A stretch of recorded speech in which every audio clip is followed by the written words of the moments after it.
Okay, now I'm going to talk a little bit about ingredient creation. And before we start, let's look at some ingredients. So this is raw rice, and this is a very similar rice, except it's cooked. So you can see that an ingredient is described by a set of nutrient amounts. And so these bars that show by default are the amount of a nutrient per calorie.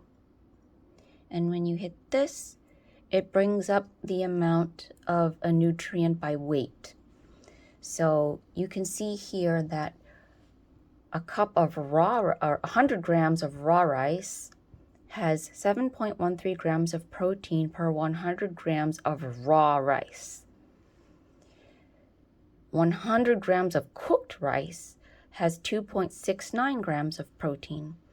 And that would make sense because when you cook 100 grams of raw rice, it turns into like 300 grams of cooked rice.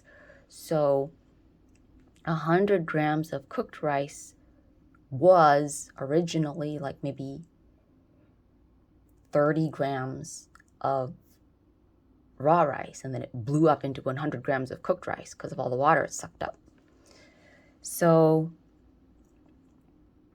on a per calorie basis, cooked and raw rice look pretty similar. But on a per weight basis, they look very different. Raw rice has way more nutrients per gram because it's raw. So it's like all dried out, there's no water. And you can see that here when you're looking at the rings here at the top. So you can see the raw rice is almost all dry material, has almost no water. It has only 11, raw rice has about 11% water. And almost all foods have, even dry foods have between like 5 and 10% moisture in them. And here's the cooked rice, which you can see is just, there's all this water that it sucked up while it was cooking. So this is important because when you're creating an ingredient, what you're putting in is the amount of the nutrient as fed, which means it's the weight one. So I am putting in that 100 grams of cooked rice has 2.69 grams of protein in it, the way you eat it. And so you really need to know what the preparation of your food was to make sure that you're comparing the correct substance. So when you're putting in things from an analysis, usually it will tell you what it was as fed. And then it may tell you the nutrients in a dry matter basis. So you need to be careful that you're converting everything into as fed. So these measurements which show per calorie, these are actually calculated on the fly because it knows how many calories is in 100 grams. And it knows how much protein is in those 100 grams, and therefore it knows how much it has per calorie. So the database on the back end actually is storing everything as fed. So this is important when you create a new food. So let's go ahead now and actually open up a new ingredient. So let's say, for instance, I found an analysis for, let's say, cooked rice. So I would need to know that it says it is 70% water, or it may say it's 30% dry matter. And then now when I start adding nutrients to my food, let's say protein, and let's say it tells me the amount of protein in dry matter.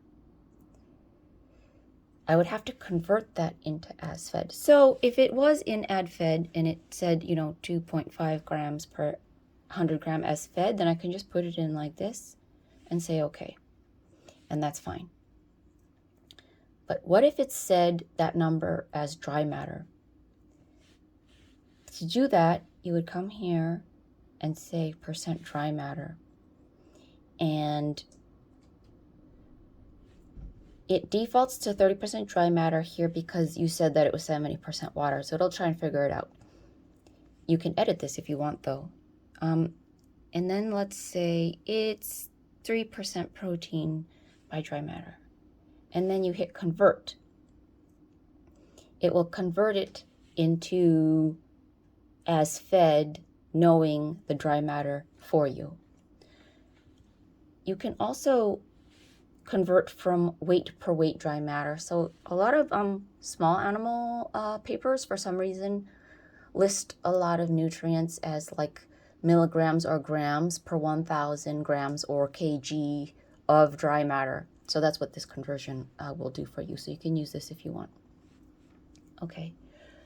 And so you can add, I don't know, you add all the nutrients that you'd like to your food, and you can add notes in rich text like you can to most things, and you can give it a name, and you can choose a food group that it should belong to. And this source amount is for your convenience when you're inputting. So the chart you're reading from may list the amount, and so whatever amount you put in here is what it will populate when in this field.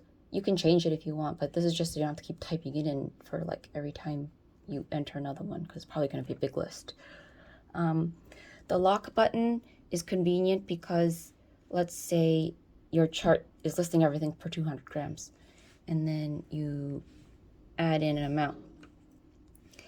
If you want to convert this down to 100 expression, you lock these two together and you put in 100, and it will change it to this basis for you. So that's convenient. And then let's go over fractionable. So when something is fractionable, it means you can just arbitrarily decide how many grams you'd like to put in, like 3, 10, whatever. When something is not fractionable, this means it probably comes in a dosed portion, for example, capsules. And so what you would do is you would put in the weight of a single unit. So you would weigh the contents of a capsule and you would put in, 0.89 grams or whatever. And what this does is that this food will default to an each setting as opposed to a arbitrary gram setting. All right, so once you have some kind of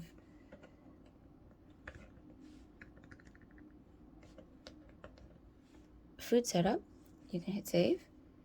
Okay, it'll warn you, okay, that it doesn't have any calories. So let's say it has 1 calorie. Oh no, I put in protein. So let's say it has 1 gram of protein, and therefore it has 4 grams. Okay. There. So now I've made my, whatever food. Now let's say that I got these data from an analysis, and, it was a fairly incomplete analysis and it was missing a lot of data. But let's say there is a very similar food that exists in the database that I would like to borrow some values from. What you want to do is you're just going to generate a comparison, and then what you can come to the bottom here and open this, and then it's going to show you a calculator icon. So you're going to hit this. And this allows you to either subtract nutrients from one food from another, add nutrients together, or do appending, which is the most likely scenario. So it will be from this weight, which you can edit. So you can say, 80 grams of A and 20 grams of B. So let's say subtract would take the nutrients from 20 grams of B and subtract it from 100 grams of A and give you a resulting food item. Addition, let's say I did 80 grams of food A and I added 20 grams of food B, it would add the nutrients together. Now appending is unique. And what appending does is it would take all of the nutrients for 100, or whatever this number is, so here 100 grams of food B, and it will append it on to 100 grams of food A if that nutrient does not already exist on food A, right? So here's an example, right? I found an analysis for the rice that I get from, I don't know, some farmer's market, but they only gave me like, it only has like 10 of the nutrients. So I put in those 10, and then I want to backfill all the missing data from an existing analysis of rice. So what I do is I take my my lab analysis, 100-gram lab analysis, and then I add the nutrients from 100 grams of some other existing data, and it appends on the values that were not already inputted into the first one. So you can see that I said it only has 1 gram of protein and has 4 calories, and then everything that didn't exist on A already was put in from B. And that's what this is, and it'll tell you what it did here in the description. And so you can save that, and when you're done with that, you can do whatever you do with ingredients. And then I'm going to quickly go over appending.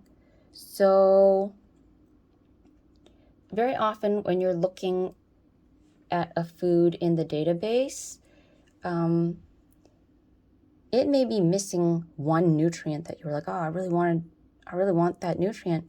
What you can do is, let's say rice, there's no iodine on here. You could go online and look up an entry for how much iodine there is in cooked rice.